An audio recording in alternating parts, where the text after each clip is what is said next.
Our subject, first of all, tonight is that of chapter 12, Islam. And as I point out in the chapter, it is the religion founded by Mohammed. And Islam means to resign oneself, that is, to profess the way of righteousness. The dates of Mohammed are 570 to 632 A.D.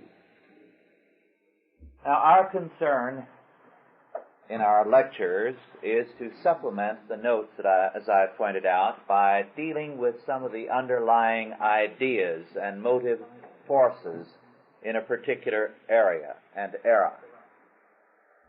Sunday morning in our class, we touched upon a very significant aspect of Mohammedanism. You will recall, those of you who are there, I cited St. Paul's statement in Romans 2, I believe verses 28 and 29, that he is a Jew who is one inwardly. That is, he is one of the chosen people, call them Jew or Israelite or the covenant people of God, who is one inwardly from the heart, who by faith and obedience manifests his faithfulness to the Lord. It begins with a heart, with a faith, with a thought and the feeling of man. Now, directly in contradiction to St. Paul, Muhammad declared, he is a Muslim who is one outwardly. This, of course, makes Mohammedanism a very simple religion. Now, as I pointed out Sunday morning, one of the things that Muslims and black Muslims say as against Christianity over and over again is that it is too difficult, in fact, it is an impossible religion for anyone to follow, because it makes too great a demand on man. It requires of man that which is an impossibility. Whereas Islam, they declare, is a very practical religion. And what it has to say is down to earth, very simple, and can be easily followed. This, of course, is because of its externalism. On page 112, I give the 6 basic articles of faith and the 6 basic duties of Islam. And to quote, it's in the middle of the page. The faith requires belief in Allah, the one God, in angels, in Muhammad as the great and last prophet, belief in the Quran, belief in the day of resurrection, belief in fatalism. The duties are reciting the profession of faith, affirming the unity of God and the role of Muhammad, 5 daily prayers, fasting during the daylight hours, not after dark or before dawn, of the month of Ramadan, pilgrimage to Mecca, the holy war against unbelievers.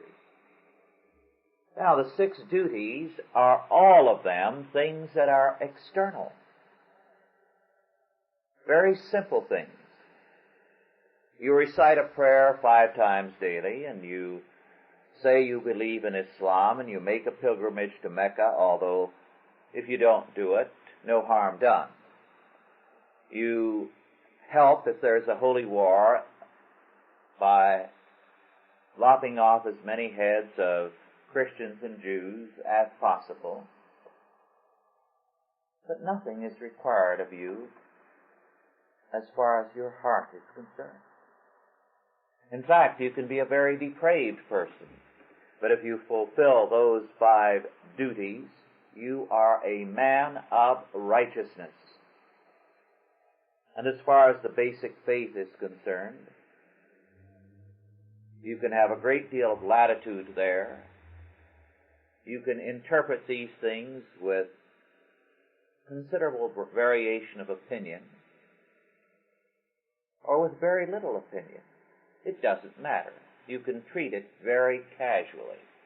In other words, it is a faith which is in essence external.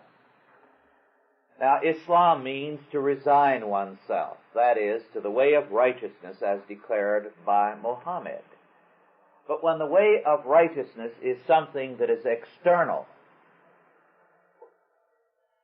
then you are in effect saying that an external force, an external way of life is the essence of truth. An external type of religion makes for statism. This is why when Christianity came on the scene, statism was challenged and disappeared. In every century since, whenever Christianity has waned, statism has increased. The correlation between the two is like night and day.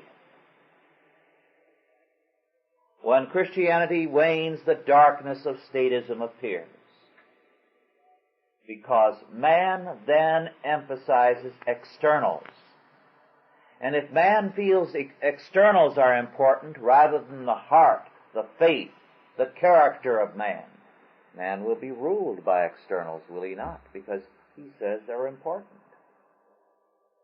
And since his faith, his character, his heart is no longer important, who is man then to resist, to stand up to the powers that be?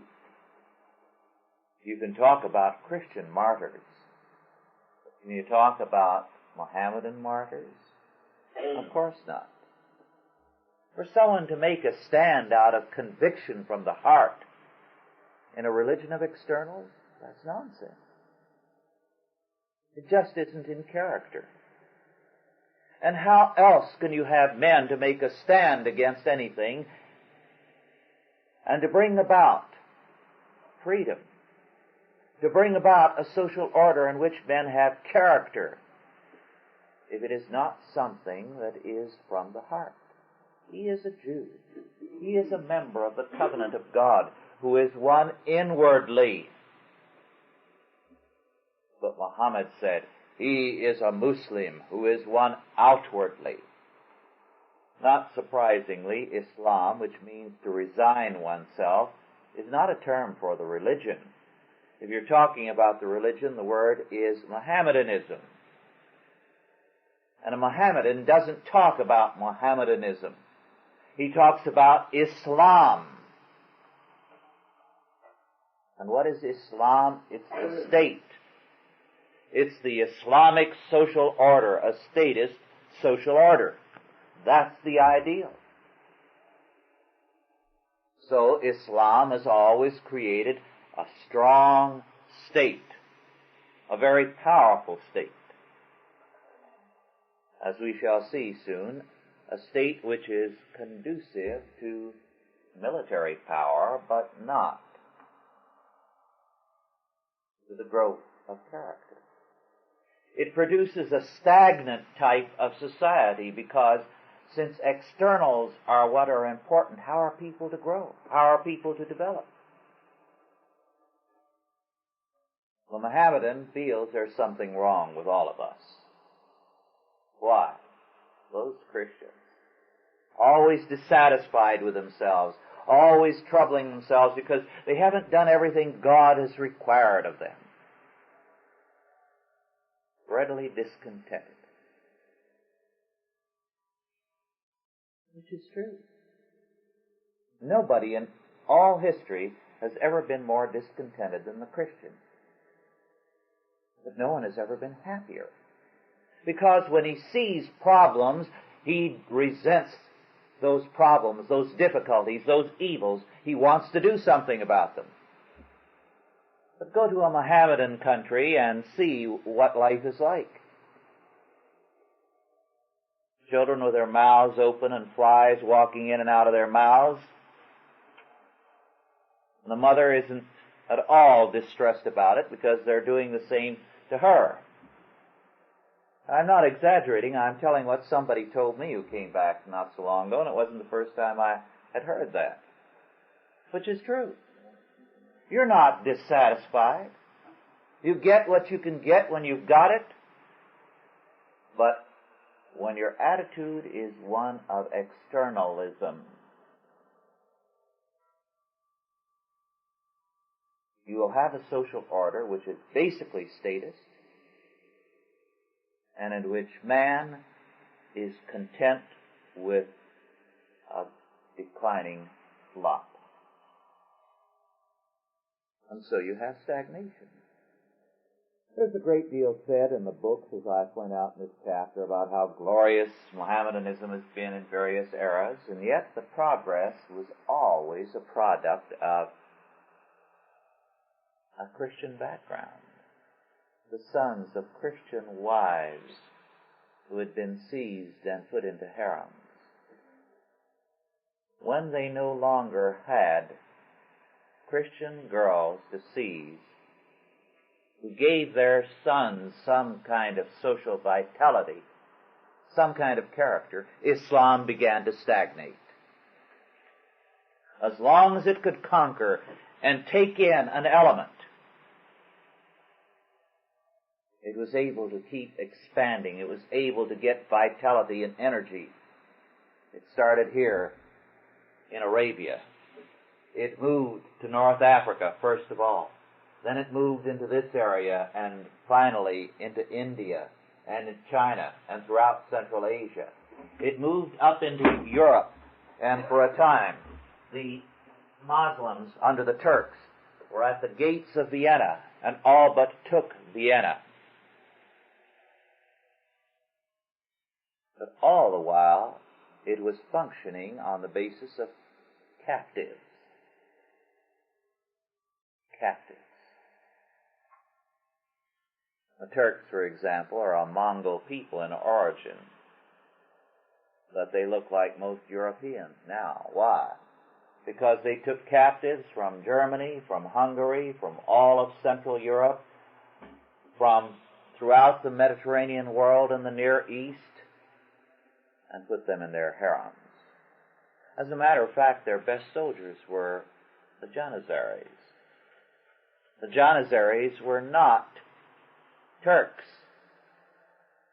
The Janissaries were Christian boys who had been taken from their parents at the ages of 3, 4, 5, and brought up to be only Mohammedans, Turks, to know nothing of their background, trained only for warfare.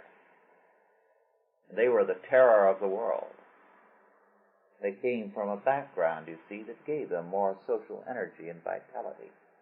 As a matter of fact, even the sultans were afraid of their Janissaries. They kept them on the march continually, conquering, because they didn't want them at home. And when finally their conquest stopped, and they were there on the grounds, they were a terror, and finally they had to be liquidated.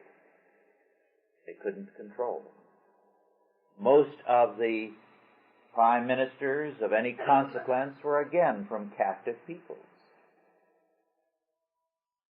There was no element of progress possible in a religion which emphasizes externals. But a religion like that is popular. And Mohammedanism spread rapidly and easily. If you were to take a course in religion at USC or UCLA, and I don't know what is taught there, but I'm just guessing, I know that at all the universities today where I've checked, you would get a very favorable reaction from the professor about Mohammedanism, and a hostile one about Christianity. Why? Well, the Mohammedans put it very bluntly. The God of the Bible, or the God of the Christians, because they claimed they were giving the true interpretation of the Bible, that the Quran is the Bible correctly. The Bible gives a peeping Tom God. Now, I'm putting it in modern language, but that was their feeling. This awful God who pries into your life, probes into your heart, knows every thought of your mind. Neither the Muslim or the modern man likes that. Here's a God who's content to turn a blind eye to all that. All he wants is externalism. Now, isn't that a much better God? He's not poking and prying in your mind. The Quran, as a result, is anti-God biblical to the core, anti-Christian, anti-Jewish. It is Unitarian. It is statist. It is fatalistic. It makes basic to Islam the caliph or caliph and the caliphate as the means of governing all Muslims. I cite in the text of this chapter how very powerful the caliphs were. Now, as I said, the character of Islam made it ideal for a military kind of people. Externals was all that mattered, and if you were a soldier and died fighting the Christians or Jews or the unbelievers generally, you would be rewarded by Allah in paradise. In fact, I believe I cite 2 or 3 of the fantastic ways. You would have such romantic love affairs with the houris that would be provided by Allah that the climaxes sexually would last 10,000 years. This would be the privilege of those who died fighting the Christians. Oh, this kind of belief, naturally they fought, especially in a religion where the people were sensual and coarse to the nth degree. They would charge into battle with a readiness to be killed. As a result, they were a terrifying force for Christians to meet. Now, I'd like to cite a few facts about the turning point. Islam, from the 6th century on, began its history. In the 7th century, it was beginning its conquest. It owned a great deal of Europe. It was the most powerful force in the world. It was checked at the siege of Malta. This was in the middle of the 16th century, in the 1560s, 1564, I believe. 1565. One of the most amazing events in all history, and one of the turning battles of all history, fought by the Knights of Malta against the whole force of Islam under the Turkish Empire. It's a battle that means a great deal to me, particularly because I happen to be a Knight of Malta. The story has been very well told by Ernle Bradford in The Great Siege. If you want dramatic reading, which will keep you awake all night and thrill you, this is the story. Now, when the attack was made on Malta, which was of strategic importance for military purposes, for naval purposes, it was an offense to the Turks that here in the Mediterranean was this little island of such importance in the hands of the Knights of Malta. The Knights at that time were down to a small group, but they didn't underrate their power, and so they made an attack. The Grand Master of the Knights of Malta at that time was a very remarkable man, La Valette. Jean Parisot de la Valette, a man of 70, not a young man, a military commander, 70 years old. On top of that, he had only a handful of men under him. Let me read from Bradford's account. By the early spring of 1565, La Valette had under his command 541 knights and servants at arms. This was the hard core of the order,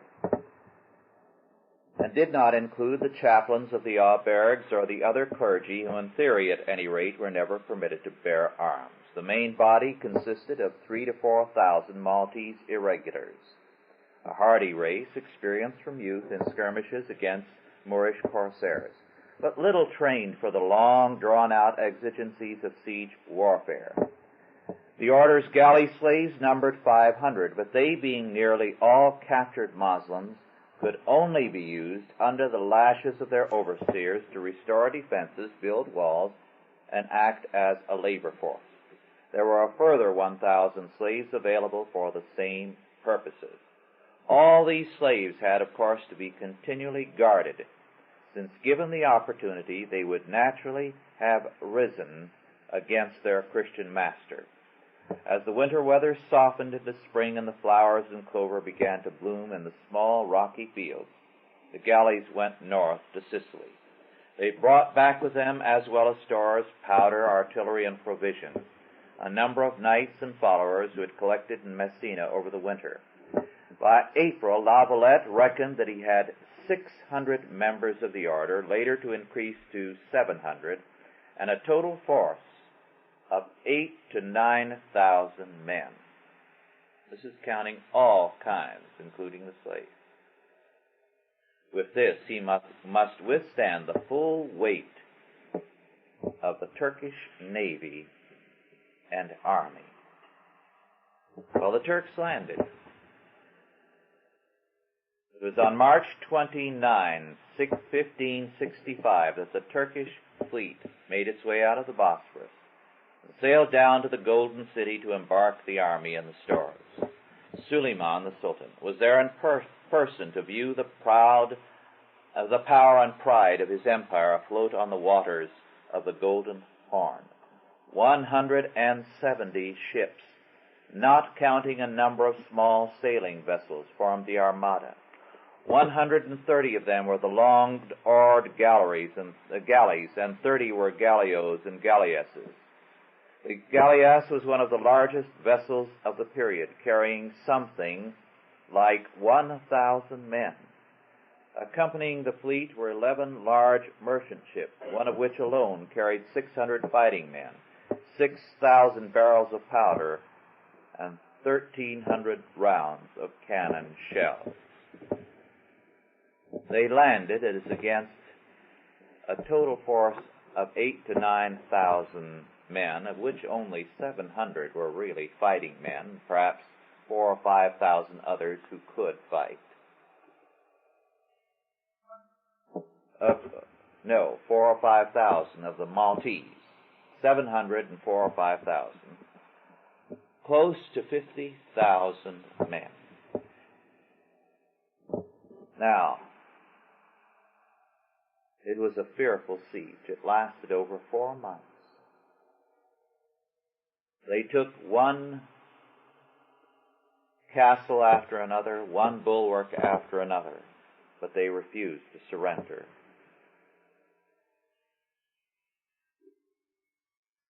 When they finally told the knights, "Surrender and we'll give you favorable terms," La Valette did not hesitate, we are told. He would impress upon his own followers, as well as the Turks, that there could be no question of honorable surrender. He gave orders for all Turkish prisoners to be executed. There were many of them in Birgu who had been captured in Marshal Copier's cavalry raids. They were at once taken to the executioner. Their heads were struck off and their bodies thrown into the sea. He commanded the heads of his Turkish prisoners to be struck off and shot from the large guns into the enemy lines. Now, when he did that, he made sure that nobody on his side would think about surrender. How could you surrender then, when you had done something like that? In other words, he burned his bridges behind him. Great many around him were talking surrender. La Valette, as commander, ended all such talk. Now, the prissy historians nowadays think that was terrible of La Valette. Of course, the Turks had been doing that sort of thing right along, but he should have been a nice boy and not have done something like that. Even after that, a few weeks later, when the battle was raging furiously, and sometimes there were only a handful of the knights who were able to stand up at any given time, the Turks didn't feel they could conquer, so they offered terms. And so he offered that they might retire from Malta to Sicily with the normal honors of war. A messenger was accordingly dispatched under a flag of truce to the Grand Master in Birgu. Admitted through the landward gate, the messenger's eyes were immediately blindfolded. The man, chosen perhaps because he could speak French or English, was led in front of La Valette. The latter listened to the Turkish proposals without deigning to reply. Then, "Take him away and hang him," he said. The messenger fell at his feet and begged for his life. It was not his fault, he cried, that he had been made the Pasha's messenger. It is unlikely that La Valette had any intention of carrying out his threat. But he was adamant that whatever story got back to the Turkish commander-in-chief, Mustafa, would clearly understand that the Grand Master was inflexible in his determination never to yield. "Bandage his eyes again," he ordered.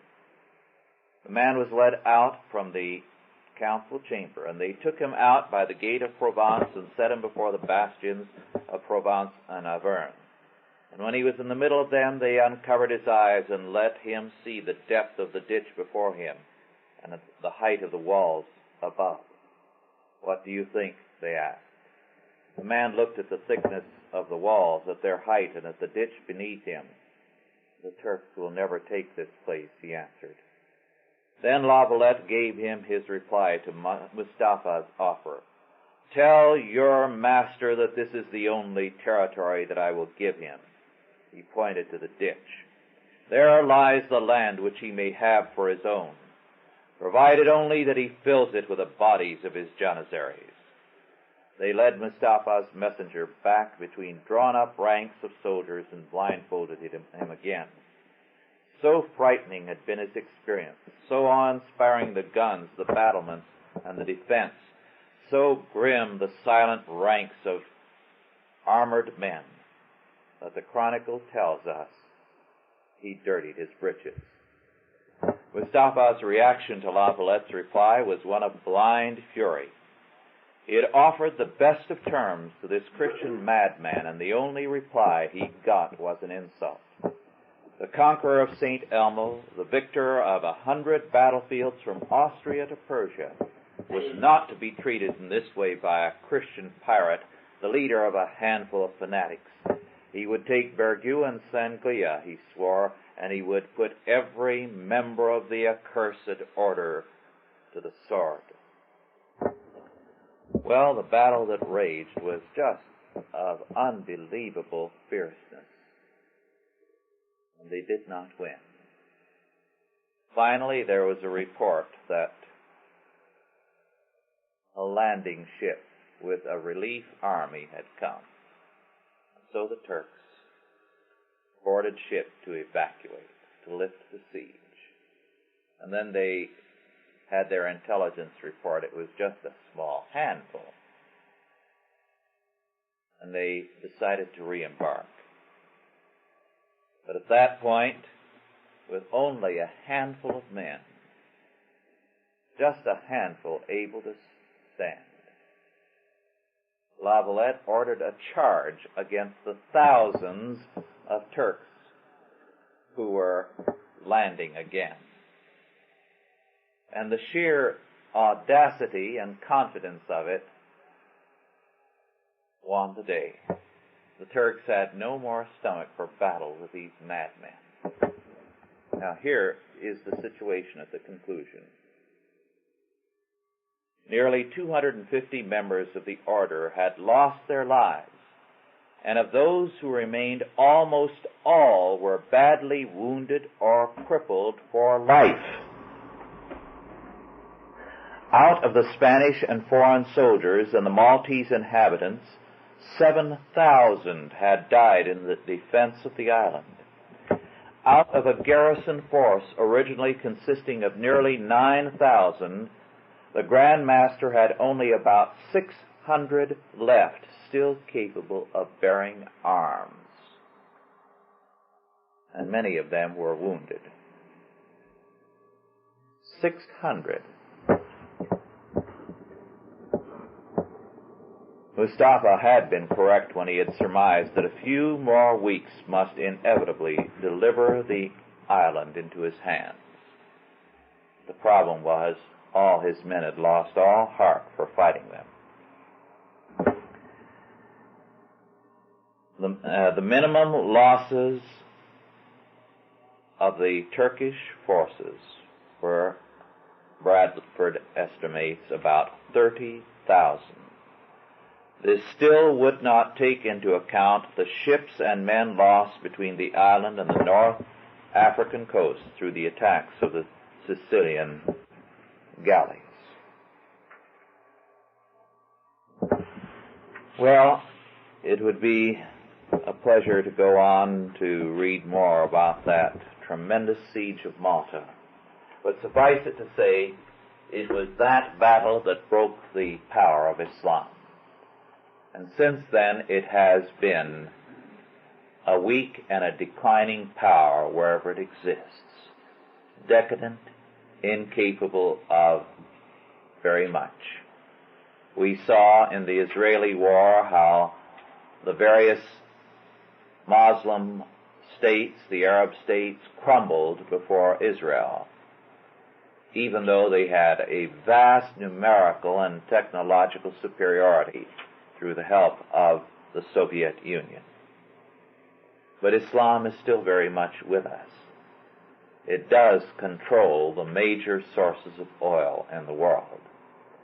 Its wealth, as a result, is tremendous. It is definitely a very important force on the world scene for that reason. Moreover, one of the most important spots in the world is still controlled by a more or less Islamic country, Turkey, the Dardanelles. It's the key to Central Europe. Most of the trade of the world passes either through the Danube and down through the Dardanelles or through Gibraltar. Control of either of those areas is a control of immense power.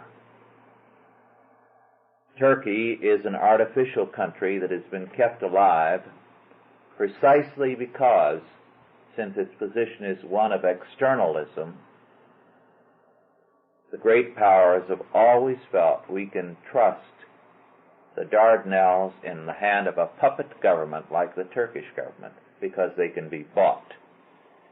If we allowed a Christian power to take it, they might stand on principle. And so this is one reason why Turkey, for a couple of centuries, has been kept alive artificially by the great powers. The religion of externalism makes a dependable man. You know he has no principles. Now to continue with our study of the Frontier Age, chapter 13, page 118.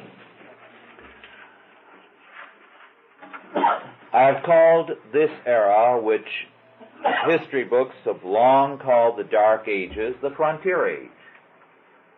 Now the term is not original with me. As I point out in this chapter, it is called the Dark Age, or the Dark Ages, because of the anti-Christian stand of historians.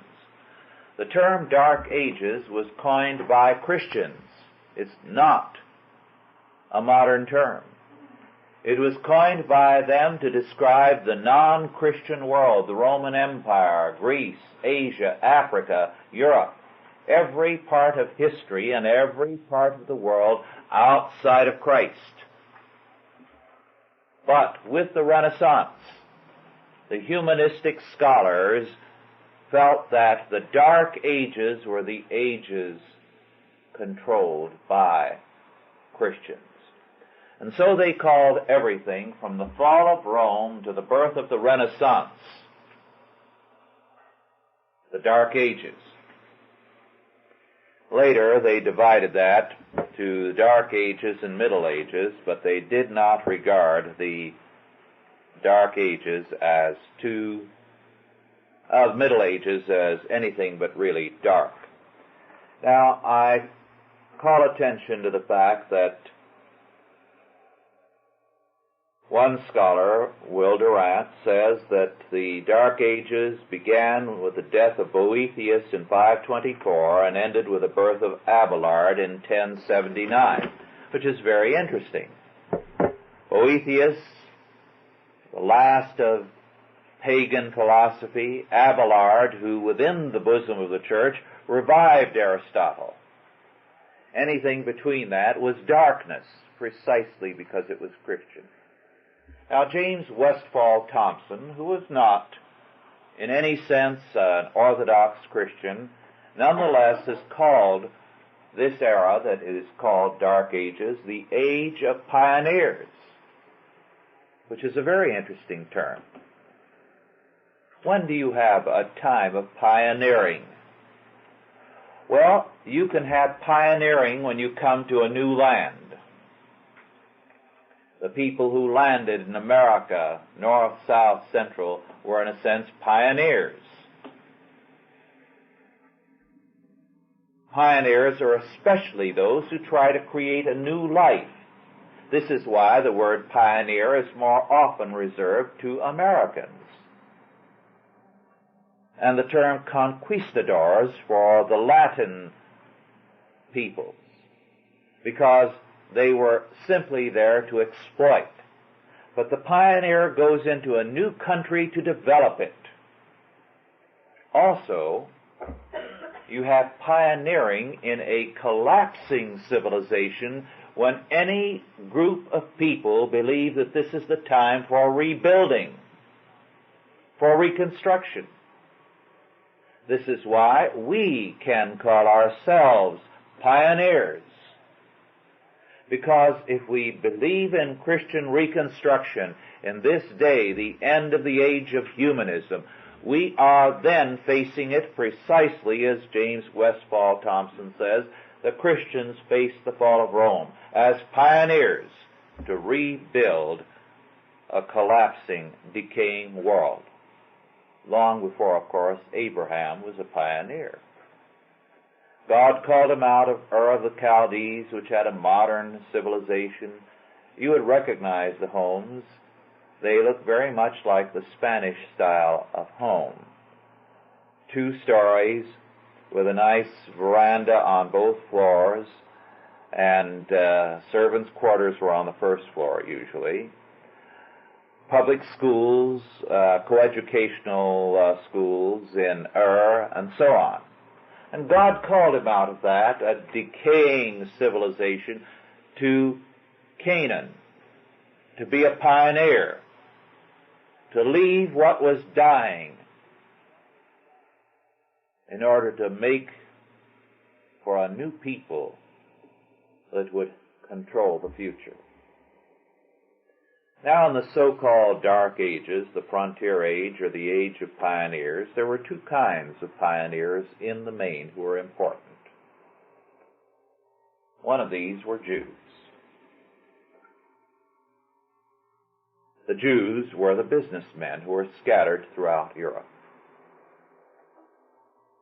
They were lonely, alone. They didn't have rabbis. But they took with them the Torah, the law of Moses, and they applied it. And so between 400 and approximately 1000 A.D., these Jewish businessmen who very earnestly believed the Torah and applied it, built the cities of Europe. There were no cities when Rome fell. Within a generation or 2, cities began to disappear everywhere. Rome from a population of 2 million in its heyday, finally had, somewhere in the Dark Ages,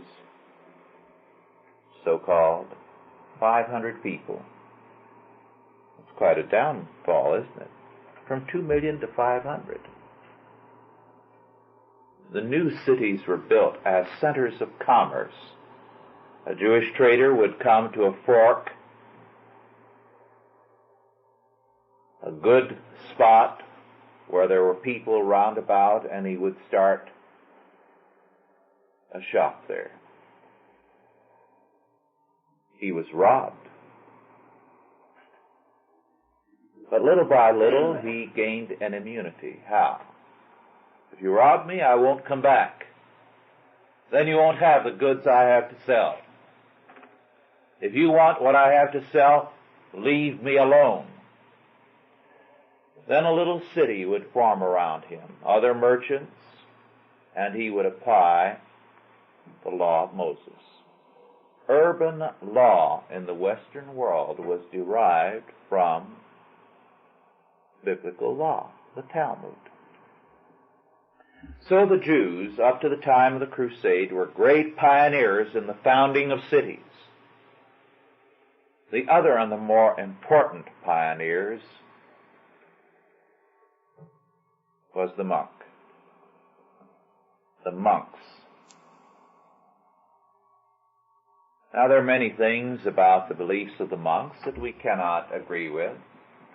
We cannot regard sacerdotal celibacy, that is, staying single because you believe that this was a necessary thing to do to be morally perfect, as biblical.